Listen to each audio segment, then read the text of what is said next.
Hello everyone, welcome back to the Budget Sportsman. Thank you so much for joining me on today's video. Today is going to be a saddle hunting or a saddle comparison for people with ADD. What do I mean by that? Well, it means I've got a stack of saddles here and I'm gonna try them out, compare them, and give you my very best effort at a brief and concise overview. It's gonna be sort of a high level, what's unique about this saddle, what do I like, what don't I like, and we'll move on to the next one. Now, last time I posted a video like this, I got a little bit of flack because it wasn't a long-term review and some people thought that maybe my initial impressions weren't fair or weren't valid. I just want to say right up front here, I'm making it very clear, these are initial impressions. Most of these saddles I've never even seen before today, some I have. And so these are definitely initial impressions. Take it for what it's worth. If you're looking for a long-term review, go ahead and reference some other reviews for some other channels. But this is just gonna be something that compares a bunch of these saddles and kind of just gives you my high-level view of which ones appeal to me. Now, I need to give a big shout out and thank you to my new friend, Aaron Wright. He's from Platinum Pursuit Outdoors. If you're interested in saddle hunting content, you really should check him out. He's got a channel that I would say probably focuses primarily on saddle hunting and saddle hunting content at this point. A lot of helpful stuff, things like how to tie knots, how to splice Dynaglide, some information about one sticking and saddle reviews. And all of these saddles that I've got in my hand today are his, and we met up today and he's letting me give them a try and try them out. This is why I can't do a long-term review because I simply can't afford to buy all these saddles, but Aaron Wright has got these for his review and his channel, and he's giving me a chance to use them and bring you content as well. So let's go ahead and talk about what saddles we have before we get into each individual one and look at them. First of all, this is one I'm really excited about. This is the Custom Gear Modification Sidewinder. This is a saddle that I actually have hopefully coming, and I'm gonna do a full review on this later. But this is a saddle that I'm super excited about. Let's talk about that more in just a minute. Next, we have the Latitude Classic. I may reference this one a little bit. I do have a full video on my channel about the Latitude Classic too. So again, you may want to go check out that video. I won't spend a whole lot of time on this video talking about that one.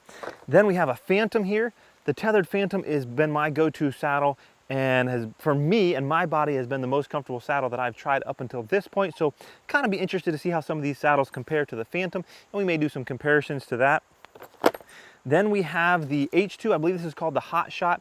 Last year I did a video, I think it was last year I did a video on the Slingshot. So it'd be kind of interesting to see how the Hotshot compares to the Slingshot and what changes have been made over that original Slingshot. And we'll take a look at that one. We also have here the Wild Edge Berserker, and this is in a size medium. There is a size large we have here as well, but I've already tried this out in the medium. Fits me just a little bit better. And then we have the Latitude Method 2. And this is the regular one. And then we also have the Latitude Method 2 here in the XL version. And so we're gonna be trying out all these saddles. I'm gonna tell you what makes them unique and some pros and cons of each as a high level view. All right, so I've already had a chance to try all these saddles on today. Sit in the tree for a few minutes. I'm not gonna say it was super long, but sit in each one for a few minutes in the tree and kind of get a feel for them as far as their comfort and some of their features. Let me start though with the two that I already have the most experience with, and actually the one that I have the most experience with is the Tethrd Phantom saddle.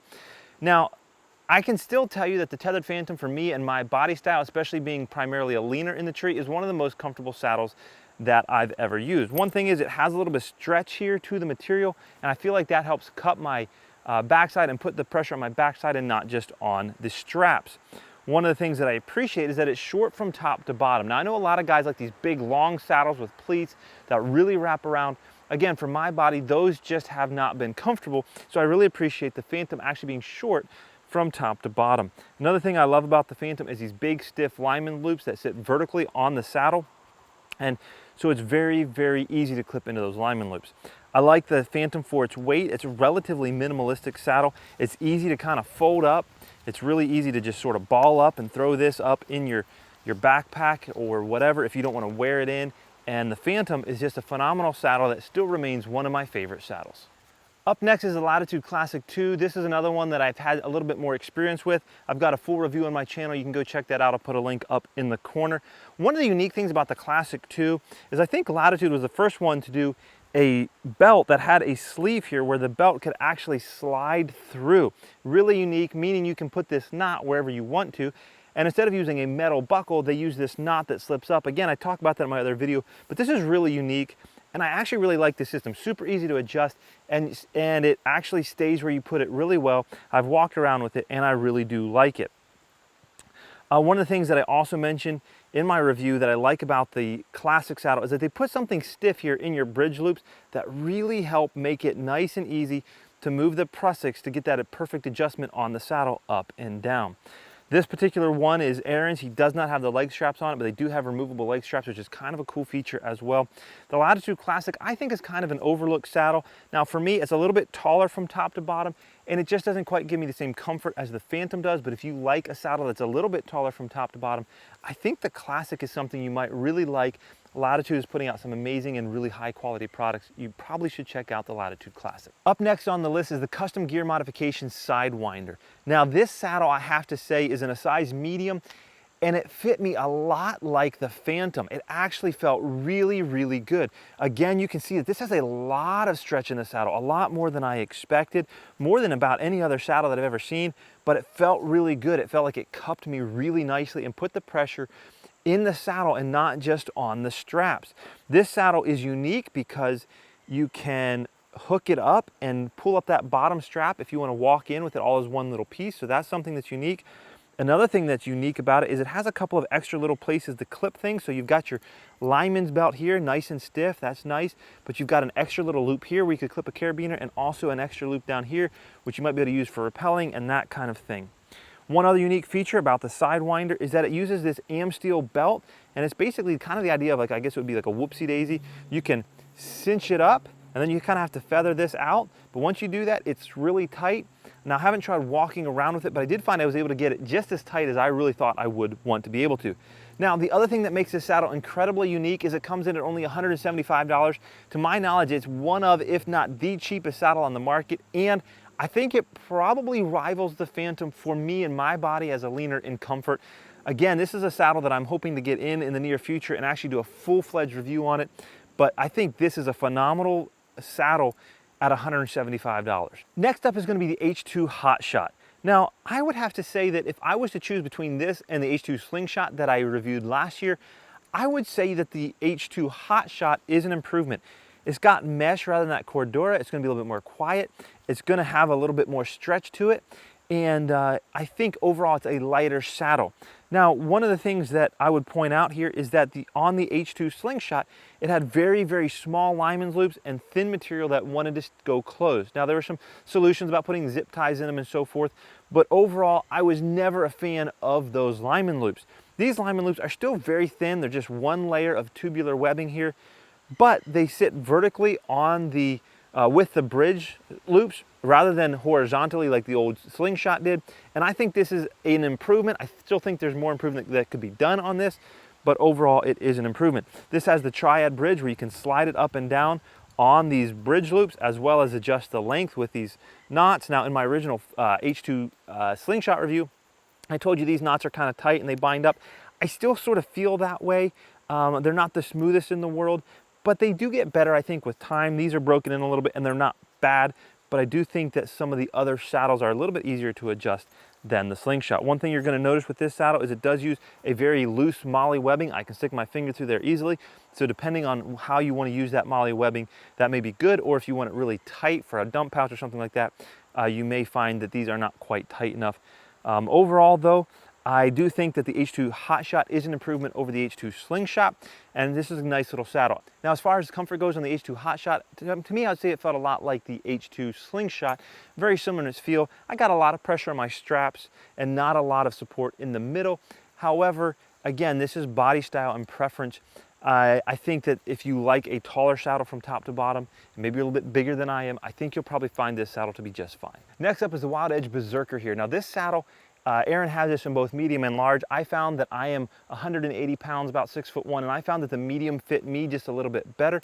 Now, this is a saddle that I would just kind of tell you is a lot of saddle. It's the heaviest saddle that I weighed out of all of these. It's got a big metal buckle for the waist belt, as well as big metal buckles for the leg loops. Now, it's simple, it's easy to use, but it does add a lot of weight. One of the interesting things is that on the Berserker, they chose not to do prusiks on the bridge loops. And so you don't quite get that same adjustment. You can slide it up and down a little bit, but you're just gonna be kind of relying on the pressure to hold that. And you're not gonna be able to get as much adjustment as with some of the other saddles on this bridge loop.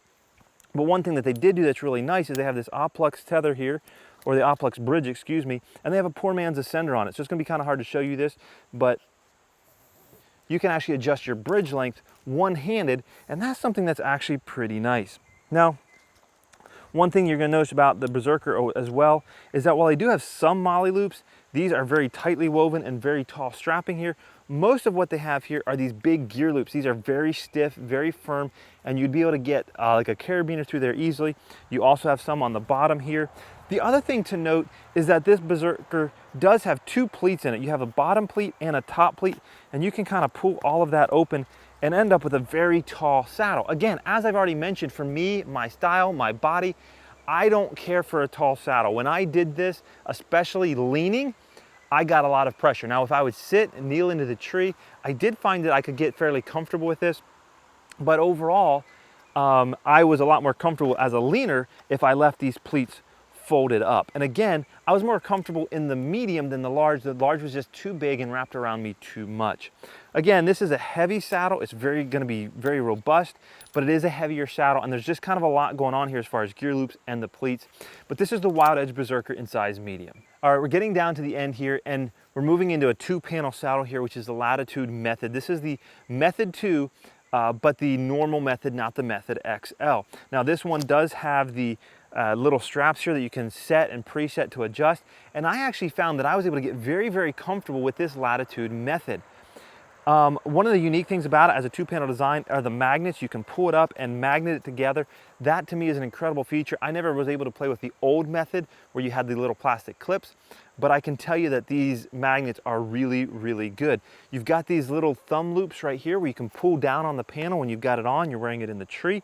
Again, as I already mentioned with the Classic saddle, they do use the same waist belt here, which has the Oplux, and you can adjust the length, and it does slip all the way through here. This sleeve where you can adjust where that knot actually ends up on your body. This is very similar. A lot of it is similar to the Classic. You've got the same bridge loops here, the same stiffening material inside the bridge loops, the same bridge, same prusik. It's very similar to the Classic that we've already looked at.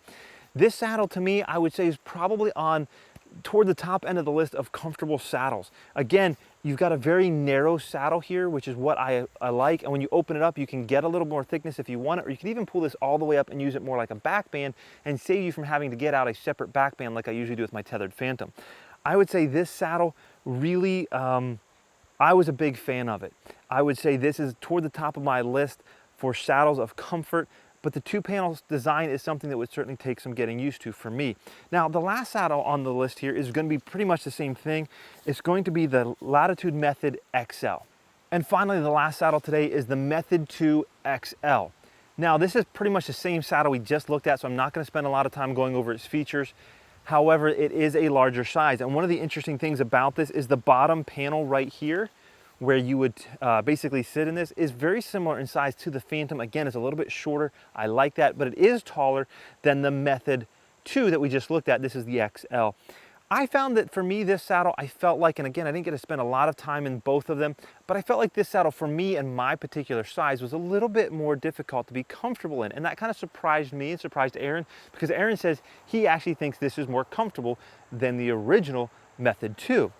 But for me, I just felt like it was a little bit too big. Again, I like something a little bit smaller. I like something I can adjust well and not feel like I get a lot of pressure on the straps. It was a little bit too big. I think with some time and spending some time adjusting the bridge loops and so forth, I think I could probably get comfortable in this, and I'm not sure which one I would say is more comfortable, but at least in these very initial impressions, for me and my size, I was more comfortable in the Method 2 over the XL. Well guys, I hope you enjoyed this video. It's a quick, brief overview. Once again, let me reiterate, this is not long-term reviews. Only one of these saddles I've ever actually hunted out of, and another one I've spent a decent amount of time in. Most of the rest of them, today is the first time I've ever laid hands or eyes or put one on in the tree stand, and I was not able to spend a lot of time. These are really initial impressions, just trying to compare and contrast some of the differences in these different saddles. Some of them are fairly popular, some not so much. So if you're interested in any of these saddles, you have any questions, go ahead and leave a comment down below. I'd love to answer them, or go over and check out Aaron Wright's channel called Platinum Pursuit Outdoors, and he's got full reviews of a lot of these, and if he doesn't, I'm sure they're probably coming out soon. Until next time, remember to get off YouTube and get outdoors into God's great creation.